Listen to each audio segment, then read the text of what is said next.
그러면 질에다 하는 거 너무 많은데 선생님 필러를 넣어야 될까요? 레이저를 해야 될까요? 전 차라리 필러가 낫지 않을까요? 그런데 이게 좀 다른 얘기예요. 왜냐하면은 질 레이저라고 하는 것은 기본적으로 질벽을 타이트닝 시키고 그리고 콜라겐 리모델링을 통해서 좀 탱글탱글한 이런 느낌을 살리는 게 바로 질 레이저라고 할 수 있고요.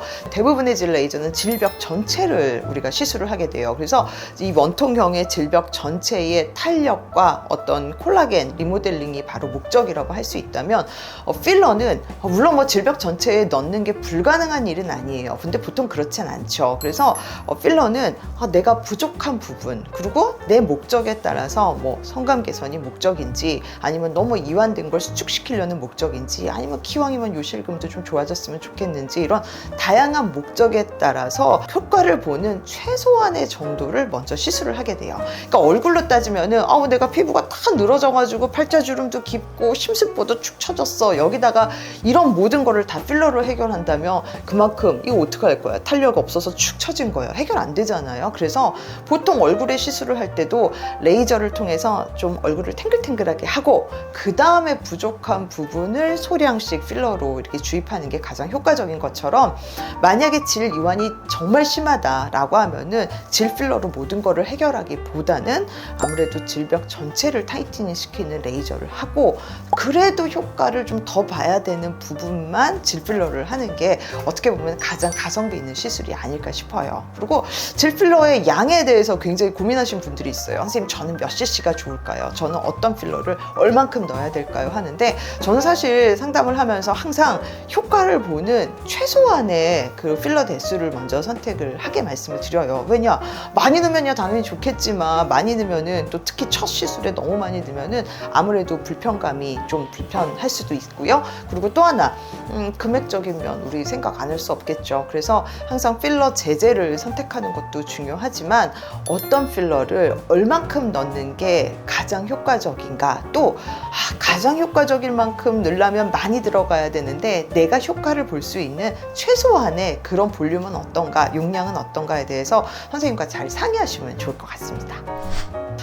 덱스트란 필러를 대음순에다가 못 집어넣는 건 아니에요. 하지만 덱스트란 필러의 특징 자체가 좀 단단한 제형입니다. 그래서 이동도 없고요. 이렇게 잘 퍼지는 특성을 가지고 있지 않아요. 그래서 오히려 대음순에 넣을 때는 이게 좀 더 불편할 수 있어요. 왜냐하면은 뭐 HA 필러 같은 경우는 넣으면은 자연스럽게 옆으로 퍼지면서 적당한 볼륨감을 유지시키고 또 만졌을 때 이물감도 좀 덜한 반면 덱스트란 필러는 많이 퍼지지 않기 때문에 내가 시술을 했다가는 이렇게 동글동글 뭉치는 듯한 느낌을 가질 수 있고요. 또 느낌이 단단해서 성관계할 때 마찰이 됐을 때 좀 불편감을 느끼실 수 있어요. 그래서 덱스트란 필러를 못 넣는 건 아니지만 사실 이거보다 훨씬 더 대음순에 효과적인 필러가 따로 있기 때문에 대부분은 사용 안 하는 게 일반적입니다.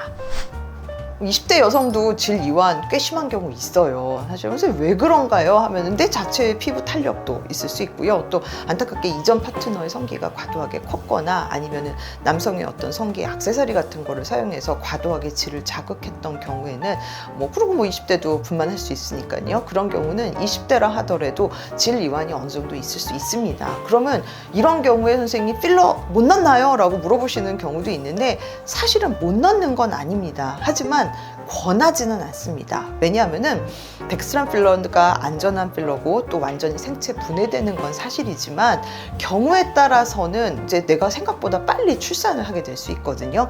출산을 하다가 질 열상이 생길 수 있고 또 필러를 넣은 깊이에 따라서는 이게 노출될 수 있는데 아기가 이렇게 산도를 빠져나오다가 코나 입으로 이 구강으로 이 덱스트란 이물이 들어가면은 물론 아기는 질환에서 울음을 터뜨리진 않아요. 이렇게 밖으로 나온 다음에 울음을 터뜨리고 또 울음을 터뜨리기 이전에 옆에서 이제 간호사나 선생님께서 이 코나 입에 있는 이물을 얼른 석선으로 다 제거를 해주시긴 하지만 혹시라도 이게 코나 입을 통해서 아기한테 들어가서 혹시나 위험한 일이 생길까봐 그런 걸 미연에 방지하기 위해서 사실 출산 이전의 여성을 질 필러를 적극적으로 권하진 않습니다. 하지만 또 요즘에 경우에 따라서는 이 딩크 쪽도 많고요. 선생님 저 출산 안 할 거예요 하시는 분들도 많아서 상담을 통해서 할 수도 있다 정도까지는 말씀을 드리고요.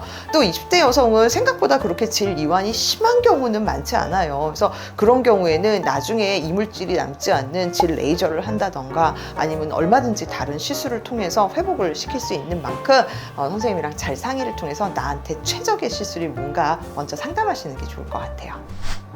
덱스란 필러는 사실 모든 필러 중에서 특히 모든 질에 사용하는 필러 중에서는 가장 안전하다고 할 수 있어요. 그래서 질 필러계의 끝판왕이라고까지 얘기를 하는데 식약처에서도 승인한 만큼 굉장히 안전성이 보장된 그런 필러이기도 하고요. 하지만 어떤 방식으로 얼만큼 넣느냐에 따라서 차이는 정말 천차만별이에요. 그래서 저도 사실 어디다 얼만큼 넣는 게 가장 효과적이다라고 하는 거는 사실 잘 오픈을 안 하는데요. 왜냐? 무조건 나는 비용적인 어떤 금액적인 부담이 난 어떻게든 상관없어. 난 무조건 많이 넣을 거야 하시는 분들은 오히려 별로 고민이 안 되세요. 그런데 나는 기왕이면은 넣고는 싶은데 비용적인 부분이 많이 고민돼. 그리고 이게 정말 내 몸에 안전할까 하는 그런 걱정도 있어 하시는 분은 덱스란 필러가 좋은 선택이 될 수 있을 것 같고요. 또 누가 넣느냐, 시술자의 숙련도 굉장히 중요하겠죠. 그래서 이런 점에 대해서 잘 생각하셔서 좋은 선택을 하시면 좋을 것 같아요.